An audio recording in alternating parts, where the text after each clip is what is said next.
All right, Casey, thanks so much for being on the Friends with Wheels podcast. I appreciate it. First question that I have for you is, tell the audience a little bit about yourself, what you do, and we can go from there. Excellent. Well, thank you so much for having me. I'm really happy to be here. My name is Casey. For a visual description, I'm a white woman with dark blonde hair wearing a green teal-ish sweater. And I use she, her pronouns. And for work, I am the disability policy analyst at the Center for American Progress. And then I'm also getting my PhD in special education and disability studies. So how did you get started in the work that you do today? What was your journey like? Yeah, so it definitely stemmed from lived experience, which I've noticed is very common in the disability advocacy and policy community. And I can share a little bit about kind of how that came to be. Sure. I have energy limiting and post-viral disabilities and mental health disabilities. And kind of when I was navigating being a teenager, becoming an adult, I was getting sicker and sicker. I just was so fatigued and brain fog and just felt sick all the time, and it was really hard to, engage with school and work and things in the way that I wanted to. And medical providers wouldn't help or said there was nothing wrong. And so, over the years, as I became an adult, I started to kind of unravel why I was so sick and fatigued. But then I got COVID, and everything spiraled out of control. hmm And so I spent years in my early 20s, bedbound and housebound. And so my primary disability now is myalgic encephalomyelitis, ME, or folks may know it as chronic fatigue syndrome. And that's kind of what I talk about and explain the most because it's a very under-researched, underfunded, under-recognized disability that is characterized by post-exertional malaise, which is a worsening of symptoms following ordinary activity. So I've really learned over the years how to pace appropriately to be able to do the things that I want and love to do. But it's definitely been very challenging. And I think what really got me into this work was the support that I got from the disability community. Because I was not born disabled, it was an acquired disability as I grew up, and I didn't really know too much about how to, advocate for myself or do this work. And I really don't think I would have survived without my disabled friends who taught me things like how to pace and take care of myself and really get into this work to fight for myself and for others. hmm So let's get back to a little bit about the work that you do. So like what's sort of the day-to-day like? What do you do in your role? Yeah, so like I said, I'm the policy analyst. My team is the Disability Justice Initiative, and it's a really small team. It's just myself and my boss. But we work a lot in coalition with other national, state, and local disability advocacy and policy organizations. So a lot of what my job is taking really complicated disability policy, which disability policy, I like to say, is pretty much everything. We know that disabled people, it's at least 25% of the American population, but likely much higher. And so all policies are affecting disabled people because we're everywhere, we're in every community. And so I try to explain how federal, state, generally policies are operating on the ground. Because often policymakers are not making it, you know, accessible in terms of language to folks to understand what's changing in terms of government benefits, for example, or healthcare. And so what I try to do is really break that down into ways that people can understand and also how they can take action. Because we know, especially with this administration, there's been really a expansive threat to the civil rights of disabled people. And so hmm it's really important that we expose exactly what's going on and how that's impacting people on the ground. And so I really organize with others to keep track of those actions, to explain the systemic harm. And yeah, I can share a couple specific areas that we particularly work in if you're interested. Yeah, sure. Great.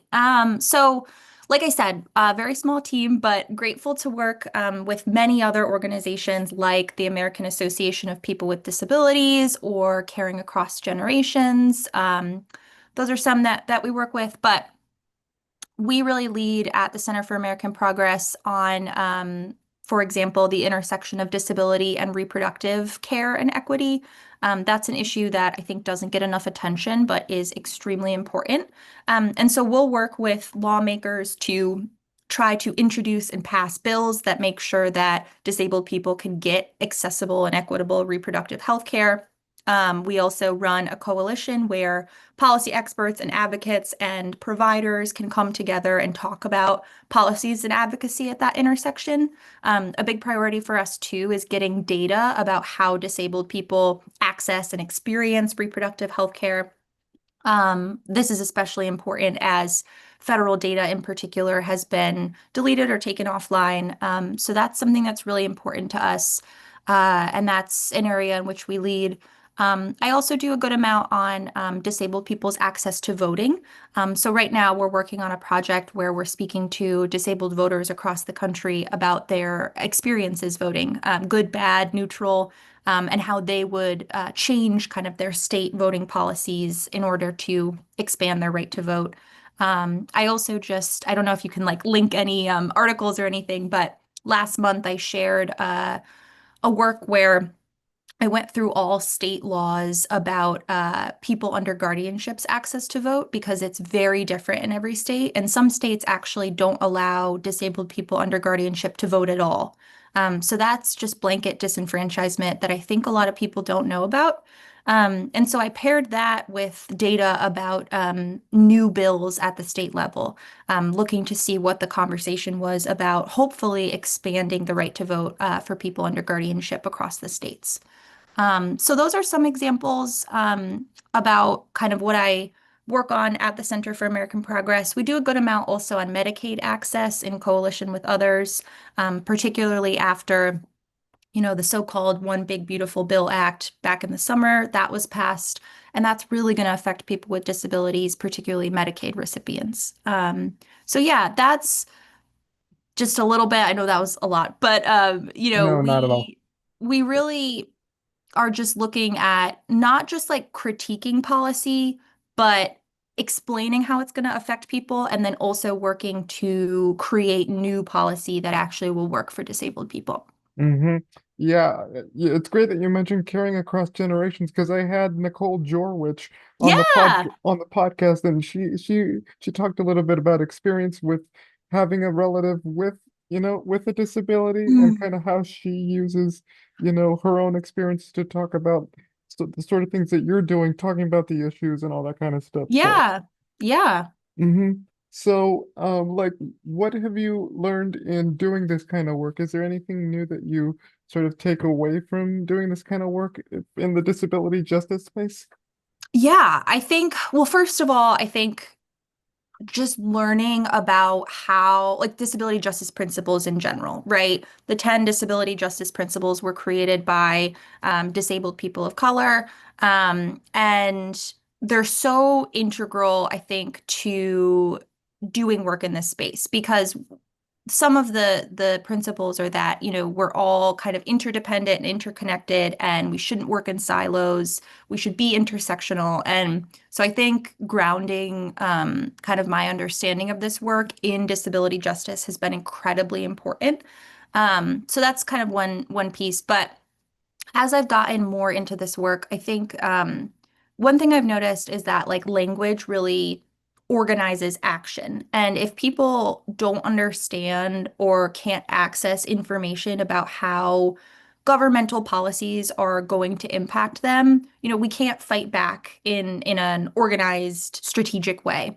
And so I think that's really an important part of disability policy work is knowing that the community is ready to mobilize and fight for our civil rights. And so I feel like my job is just explaining like what might happen and just breaking down these like really complicated regulations, rules, bills, things like that. And so it's taking that complicated language and then trying to translate it into something usable and useful. So often in my job, we'll create like toolkits. For example, if the government puts out something called a notice of proposed rulemaking, which if it's often from a federal agency that's going to create a new rule that would affect disabled people. Generally, they need to accept public comment for at least 30 days. And so we try to explain how folks can do that, what they should include in the comment, to really inform the federal government on how the disability community is going to be impacted. So I've really learned how to kind of cut through some of the noise because there's so much going on and try to reach the people that care about these issues and want to speak out. And so that's something that I've learned kind of how to be strategic about. So that has been really great. And then also just in doing disability policy work, really leaned into the power of the community and the understanding that disabled people are experts in the policies that affect their lives. I was doing a kind of outside study on how disabled people are responding to Project 2025. And Project 2025 is a like 900-page far right plan Mm-hmm. for presidential administration. I don't encourage listeners to go read it. First of all, it's so long and also very upsetting. But I had done an analysis of Reddit comments in disability focused subreddits to see what people were saying about what they were concerned about Project 2025 doing.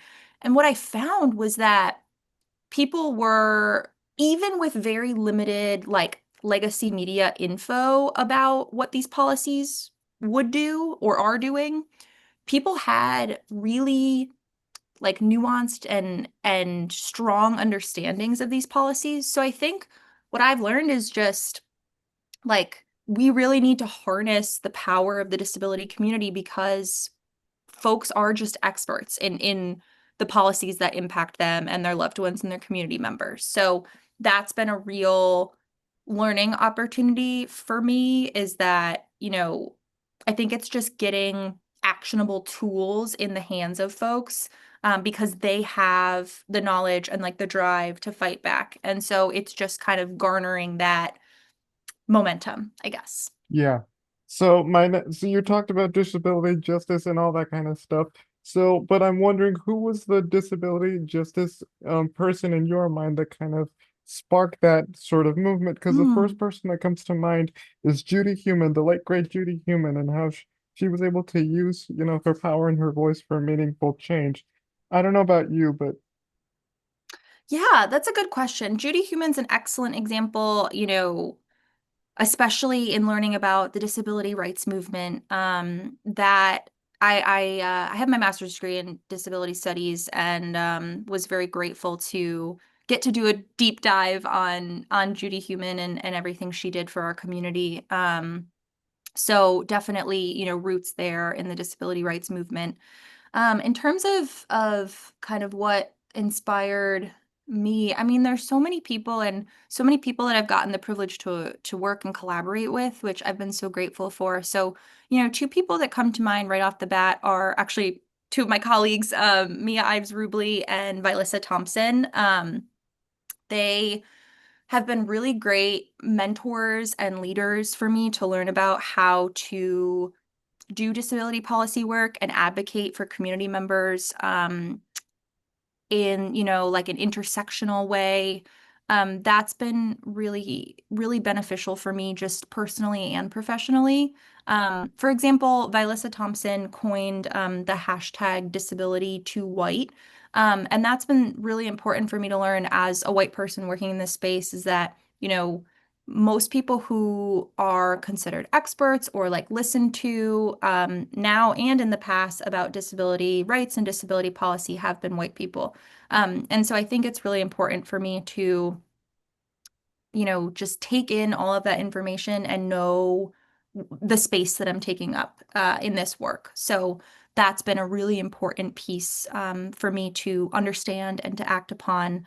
And yeah, so those are two of kind of my really big mentors and folks that I've learned from. And also I've learned a ton from people with my primary disability, ME, There's a really great organization that I encourage listeners to look into called ME Action. And I've learned so much about just doing policy work and also protest and organizing with a body that isn't compatible with, I think, what people think that organizing and protest is. So, for Hmm. example, like I am like a very sick disabled person. And so it is hard for me to like go out in the streets per se, even if I would want to. And so just learning about like different accessible forms of protest and ways to engage has been really helpful, especially for someone who, often just gets very frustrated by my body mind. And, I'm still unlearning a lot of internalized ableism about productivity and what I should be doing. And I'm 27 and it's hard not to be able to just do what I want to do because my body says I can't. So, learning from folks in that specific disability community as well has been really helpful for kind of just my work and understanding of this space. Hmm.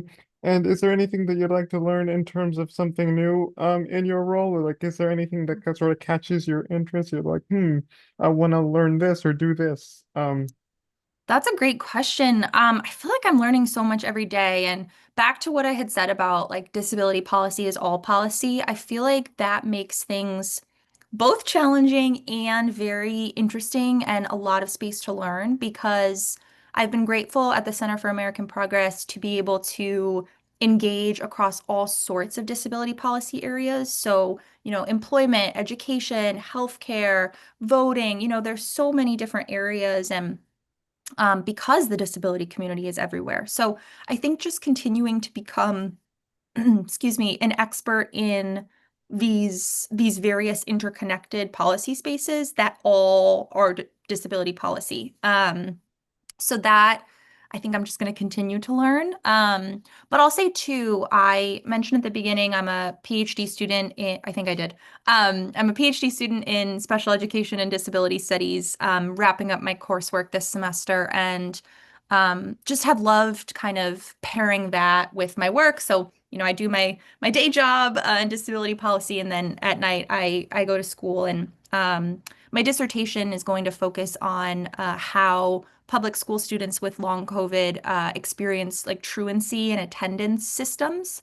Um, because oftentimes those systems are very punitive and punishment based. And as someone for whom my body sometimes often says, I can't go to things, thinking about younger children who have long COVID like I do, and, suddenly may be too sick to attend school, and being punished for that, taken into truancy court, their parents punished. That's something that has been very under-researched, and I'm really excited to look into that and employ some of the things that I've learned. For example, intersectionality. I'm going to be looking specifically in my dissertation at how race impacts this because we know disabled students of color are placed in special education and punished and suspended at much higher rates than white disabled students. And so, with that, I am kind of conceptualizing a policy framework I'm calling attendance justice, which focuses on, a framework that doesn't punish students around attendance, but actually embraces flexibility and, is not about surveillance and enforcement. It's about serving disabled students. Because kids with long COVID, at least the folks that I've talked to, like they want to go to school, they want to be with their friends, and they just can't. So, I'm really excited to dive more into that research and uh, learn more, about the theory. There's a really great theory put forth by, I think, Dr. Anima, who has a great book out about disabled students of color being punished at disproportionate rates and um, has put out a theory called discrit. And it's looking at the intersection of race and disability in schools and how disabled students of color experience things so vastly differently from white students of color or white students with disabilities. And so I'm just super excited to continue reading about that and starting to gather data. and leaning in that way, because I hope I can kind of make a difference in that space. Yeah, hopefully, when you're done with your PhD or master's, we can talk about that in a future episode. That Yeah, that would be that great. that would be great. My last question, I guess, is, what tips or advice would you give to those who want to go into the disability space and learn more about things like healthcare and all that, voting rights and Mm. all that other stuff? Yeah, I'm really fortunate because I get to talk to a lot of, especially young disabled people who want to work in disability policy. And I'll say, to any listeners who are feeling discouraged by the job market, I totally hear you. Also, feel free to reach out to me, because I would love to try to help. But I think, first, understanding how your lived experience plays in. I'm not encouraging folks to disclose a disability if they don't want to or anything like that. But it's been really helpful for me to figure out how my lived experience can inform my work and can help support the rest of the community. Um, so I think just thinking through that and how you tell your story and why you tell your story, I think that's really important, and can help get you in spaces with people with similar passions. I think too, specifically to disability policy, I often just tell folks to really hone like your analytical writing and reasoning skills, because what we're really trying to do, like I've said, is kind of cut through the noise and cut through the complicated language and just say, this is what the government is proposing or going to do. This is how we think it's going to affect you. Here's what we can do. Here's how we can fight back. And so I think having that framework and practicing is really helpful. And if you find an issue that's important to you, like just start talking about it, because there is so much going on right now that things are slipping through the cracks and important topics are not being discussed. And so, you can kind of galvanize your community to fight back on things. And I'm trying to think if there's any other, I think too, just like find strong mentors. I've been just so grateful for the mentors in my life for not only teaching me professionally, but also personally. Even just things like, how to like be a disabled person in the workplace and take care of your body mind while doing this difficult work, because it really can feel like you can never take time off and there's always something new. But you have to remember that like you're a person at the end of the day, and you deserve to rest. And so I think those are some things that I would say to folks who want to get involved in this work, and understanding that there's a place for everyone, and everyone's contributions to this work are just critically important. Hmm. All righty. Okay.